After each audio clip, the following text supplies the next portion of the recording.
And so, to close out our opening session, I'm really pleased to introduce the next two speakers to the stage. Christopher Rowe is the CEO of the California STEM Learning Network, and Craig Watson, the director of the California Arts Council, for a first ever co-presentation about the future of arts, STEM, and STEAM here in California. Please welcome Chris and Craig.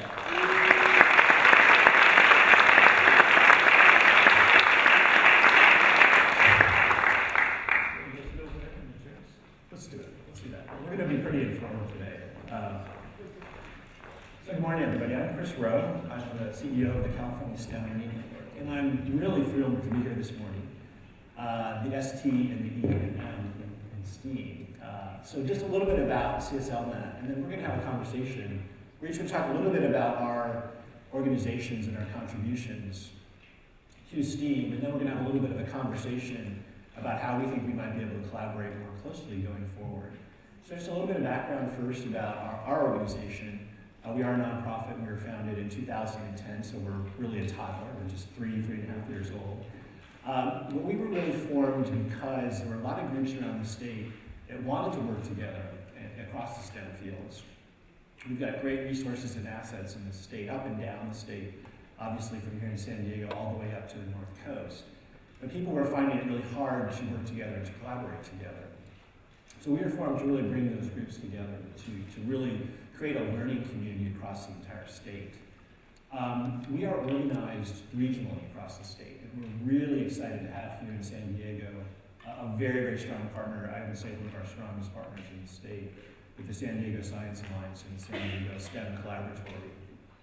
And they are contributing not only to what's happening here in the region, but they are a vital partner in helping the state move forward around STEM education. So I was just thinking a little bit about my comments this morning and what I was going to talk about, but I think we're at a seminal point in our state, and nationally even. I think about 10 years of No Child Left Behind having created these walls.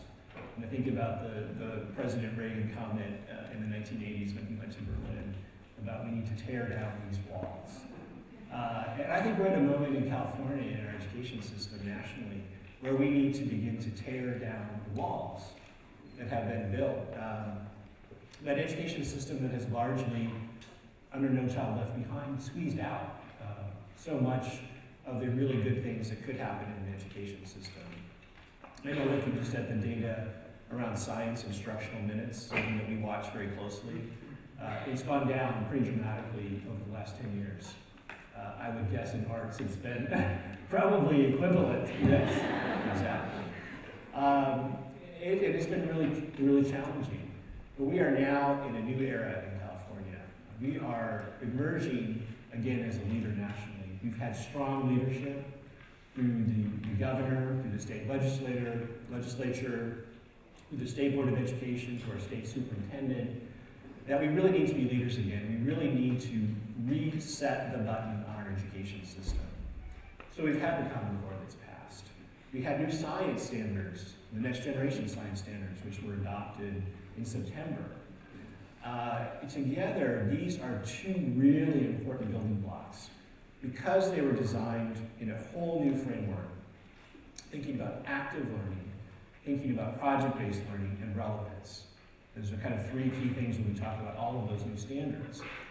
And the interconnections, not only between math and science, but math, English language arts, and the other topics as well. So when we're talking about STEAM, I think the fact that we're moving in the direction with these new standards and implementation is the big opportunity to reset the button about how we can break down those walls in our education system. Along with that, we've got new accountability systems. We have a pause on our accountability systems, the high stakes testing that we've had here in California nationally. California has taken the bold decision to pause our accountability, the high stakes accountability system, for 2 years. The state board just approved this at a recent meeting. So the API, as we all know, that has driven so much of what we do in our schools, is going to be on pause for 2 years, which will give us an opportunity to be more innovative, to really experiment, to try new things, to try to be more collaborative in our school system. So I'm going to leave it there and just say that I'm really excited and looking forward to today. Thanks to all of the groups that sponsors us. Thanks to Qualcomm for hosting this today. And thanks to all of you for your work and being here and the hard work that you're doing here in San Diego and providing a beacon of leadership for the state and nation. Let's give it a round. Chris, I'm delighted to be on stage with you, and it's interesting, you mentioned this issue of testing and the pause that we're taking, and I think it's worth noting that the leadership that led to that decision is a former science teacher who believes deeply in the arts, and I'm talking about Tom Torlakson, our state superintendent for public instruction. So when good things happen, we can trace them back to leaders like Tom, and I would hope that we would all be looking to encourage that effort. It was the right thing to do. And I also want to comment on my state senator. You saw her, Carol Liu. I'm proud to say Carol Liu is chair of the Senate Education Committee, and she's going to be a leader, a key player in this current legislative session. And if you haven't met Ed Honowitz, her chief education consultant, he's with us today. So sometime during networking period, find Ed Honowitz and talk about some of the interesting things that he's engaged with in advising people like Senator Liu. So I sit here as a reluctant bureaucrat. You know, what's that oxymoron? Creative government. Those two things done. Creative government. So, but I come out of an arts, studio art background, and then spent 25 years in the business world, and then got recruited into this job. And I like to think that what I try to bring to this role at the state agency is what can we do to reinvent government and to play on the stage in a way that we can make a difference in the lives of children and Californians across the state. And there are several ways that we're trying to do that as a state agency. Just by way of background, the California Arts Council was started in 1976 by then Governor Jerry Brown. So we like to think that we have the best candidate in the governor's office today to support what we're going to try to do, and I'm going to tell you more about it in a minute. I've already mentioned Tom Torlakson. He's a great partner at the State Department of Education. And then this collective that you represent is part of a movement that we sense really across the whole state. And part of that is to gather together and make explicit the issues of what would it take to improve education at the core. And 2.5 years ago, right before I joined the state agency, a group of Californians were sent to Illinois, part of an Education Leaders Institute. And at that institute, they worked on a reform plan, which came back and gave birth to something that you're going to hear about a couple of times during the day. And that's a movement we call Create California. Create California is an acronym. It stands for Core Reforms Engaging Arts to Educate. And there's several people in this room and who you will see on panels that are either part of the planning team or in some way have participated in this statewide collaboration. So not only is there amazing things going on here in this region, there are efforts like yours, Chris, but there are other efforts going on that I want everybody in the room to go away from today knowing I have a way that I can connect not only regionally, but I can connect to this statewide process. So Create California is a unique collaboration with the California Arts Council, the California Department of Education, the California Alliance for Arts Education, and the County Superintendents Association. And right now, that group is in the midst of finalizing a document we call a blueprint for creative schools. And indeed, that blueprint, and one of our presenters later today will describe a section of that blueprint referencing the whole STEM and arts, STEM to STEAM connection, how important we see that in collaboration. So we have in a document that we think will help drive policy, drive potential legislation, tie itself to the challenge of the rollout of the Common Core, as well as the local control funding formula and how important that's going to be in so many of our lives. So I want people to be aware of that movement and realize that they can be part of it. Create California has already set in motion some activities that are linked to the recommendations. One is, how does the arts influence this major effort around the Common Core? And so one of the things that we did uniquely with some supplemental funding from Speaker John Perez is we invested $300,000 and we joined forces with the Hewlett Foundation. And right now, there's an effort we call Creativity at the Core. It's a project being run by SECESA, the County Superintendent's Association, and they're in the midst of choosing partners in each of the 11 regions of California that are part of the county superintendents to create model professional development modules, professional teacher trainings around how do we integrate the arts into Common Core subjects. And we know that amongst the choices of things that will be designed, indeed, are science and arts collaboration. So that's just one example of where I hope the message we leave you with is that government can be creative, government can be your partner in this, and that all of you in this room, as you go away from today, you recognize there are organizations like Chris's that you want to be aligned with. There are efforts on the state level to bring collaboration together, and you can participate. There are increasingly, as we bring additional resources to the table, and oh, by the way, this is not I'm not allowed to lobby, but I am allowed to educate. So parenthetically, let me just say that's what I'm about to do. There are two Senator Lou's in the state capitol, and you've heard from one of them, Carol Lou. The other is Ted Lou, and Senator Ted Lou chairs the Joint Committee on the Arts. He serves a district which is very much a part of the creative economy, and he cares deeply about the topics that we're talking about today, as well as the arts, hence his chairing of the Joint Committee. And oh, by the way, he has a bill to bring $25 million in funding to this classically underfunded agency. So that was just education, that wasn't me lobbying. But during this session, you want to pay attention to your state legislature.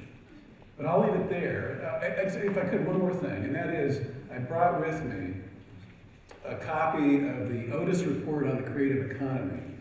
And there aren't very many printed copies because in this world we know that everything's available online. And so I encourage you to go and check out the Otis report on the creative economy.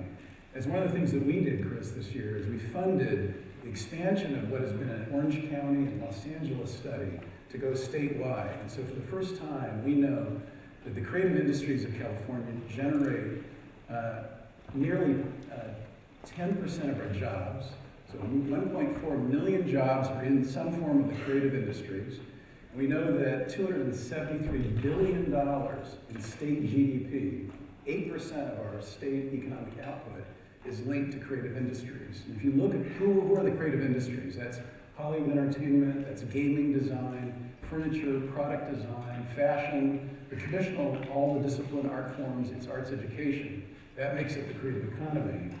And we, at our peril as a state, ignore this notion of how do we supercharge the creativity that we are known for as a state, but yet we have paid less attention than it deserves. But that's why this collaboration is so exciting. So I'll leave it at that. Yeah, great. Thank you. And again, I'm so excited. So we're going to have a really good conversation. We had a couple of things. We talked before, and we just had a great time on the phone, and we were just so excited to be here in person, to have a little bit more time to chat. And I'm going to check in with Alex in terms of how much time we have. We got 7 minutes. Okay. And maybe we might be able to take 1 or 2 questions if we have from the audience. But I wanted to kind of pick up with you just a couple of things where we saw connections between the work that we were doing. We were doing a lot of work throughout the state. We're seeing so much energy around the maker movement or the tinkering movement. And I just see this as such a huge opportunity for us to collaborate more closely together. So I don't know what your thoughts are about that. Our organization, our current chair is Dennis Bartelos from the Exploratorium in San Francisco. And I don't know if any of you have ever been to the Exploratorium, but it's mind-blowing. And when you think about all the really cool, creative arts that are incorporated into that, it's just, I think it's a perfect example. I'm curious how you guys are connecting with the maker and tinkering movement, and if there might be more opportunities for us in that space as well. When I think of that area, I think of a couple of really great examples. Some of you may be familiar with the 01 effort in San Jose. That's every 2 years, there's an incredible conference that brings together the arts and sciences. And that energy that I see in that effort, and San Jose, of course, is perfectly positioned with the tech sector. And increasingly, they're seeing building these relationships, all these iconic technology companies. And there is a street level excitement around the maker movement, I think, where kids get just enormously excited about the hands-on. We know that so many of our students are kinesthetic. They need to be involved in project work as a way to get them excited and interested. And so, to me, that's just a natural common cause place where our work ought to be more closely aligned. So, certainly the museum world, the exploratorium efforts, we see those institutions as places where we can, either through an artist in residence program, some sort of supplemental funding, as we encourage that work as a state agency, we absolutely see partnership there. Great. I want to talk with you a little bit about the Next Generation Science Standards. And I've been really intimately involved in helping the state adopt an organization has been one of the leaders in helping California be one of the earliest states to adopt them. But I'm really excited about these new standards because they have an engineering design piece to them, woven throughout the entire curriculum. But we also know that there's not much going on in the formal space. There's a lot of robotics going on in clubs, which is terrific. When it comes to the formal education and really the science curriculum per se, there hasn't been much focus on that. And I just see this as another opportunity. When you think about engineering design and the kinds of things that I think about Apple, I'm wondering if there's more opportunities for us to connect in this particular space as well as we think about how do we retrain teachers, how do we introduce this into new curriculum. I just think this is another big opportunity for us to collaborate. I agree, and the good news is you and I both looked at the agenda ahead today, and there's a lot of wonderful experts who are going to be in front of this audience talking about some of those same things. But I think of what Art Center College of Design in Pasadena is doing with Caltech. Here are two world-class institutions. Art Center, arguably the most important automotive design institution in the world. Caltech, unparalleled scientific knowledge, and yet they're both in Pasadena. Interestingly, from a branding perspective, Pasadena's talking about rebranding itself as the city of arts and science. I mean, it's hard to argue, but you San Diegans maybe have an argument to counter that. But they're working with the Armory Center for the Arts, a world-class arts education nonprofit, and they've gotten one of the major Department of Education multi-million-dollar grants to bring the arts and math together. So certainly an arts and math connection is an exciting one, and they'll be promulgating a lot of that material. What Caltech is helping them with is indeed the assessment, the documentation, some of the curriculum materials, I think. And then an art center, from a design learning perspective, I think they are a world-class potential partner for all of us. One last question I wanted to ask the audience. How many of you are familiar with local control funding or involved locally as these local controls? A knowing smile over here. It's like, yeah, I'm afraid I am aware of it, yeah. Good. And how many of you know that by law that includes science, and I believe it would include the arts as well? Well, that's certainly our point of view, and what we've done at a state level is help promote a toolkit that the California Alliance for Arts Education has put out, a toolkit to help guide LCF design, because that's everybody's worried about it, but back to your point. Yeah. I think that's a huge area that really is probably the biggest thing happening in California right now. That's where all the action is at the local level, making sure that your voice is at the table as local districts are putting together these plans for the future. So, we have time for one question, Alex, or do we need to move on? Looking at our moderator. We can take one question from the audience. Somebody here? Hi, my name is Suzanne Phil. I'm the director of the Academy of Science at Modern Day Catholic. Grab it. My name is Suzanne Till. I'm the director of the Academy of Science at Modern Day Catholic High School. And my question is specifically for high schools. I'm really glad you talked about the pause for the testing process. But there's another course and testing process that is really strict and not allowing creativity, AP classes. I have a PhD in environmental geography. I moved into the high schools to bring in cool environmental science with landscape architecture and design. That's my PhD also. And I'm giving AP environmental science, and all it is throwing stuff at the kids. It's a poorly designed course, cramming 4 years of environmental science into some test at the end. We threw out the course. We just can't deal with it anymore. And I'm asking you, my kids are frustrated because I'm going to be teaching a college level environmental science class with these projects, but they're not getting the same credit as an AP class. And then they don't want to take it because all the colleges look at is these numbers of SATs, GPAs. So something needs to be rethought. How do the kids want to do this. The parents tell me they want to do this, but then they're like, well, I can't get into UCLA then. And so I just wanted to throw that out to you. That's another testing class process that we really have to rethink. I know we don't have a lot of time to talk about that, but I say amen. And I don't know if you've heard, but the SAT is being completely redesigned. And the new head of the College Board helped write Common Core. So that is coming, look forward to that. My hope may be that that might be a precursor to re-examine the AP curriculum as well. But I'm sure if that is, it's a long ways down the road. But nevertheless, I concur with you 100%. All right, let's hear it for Chris and Craig.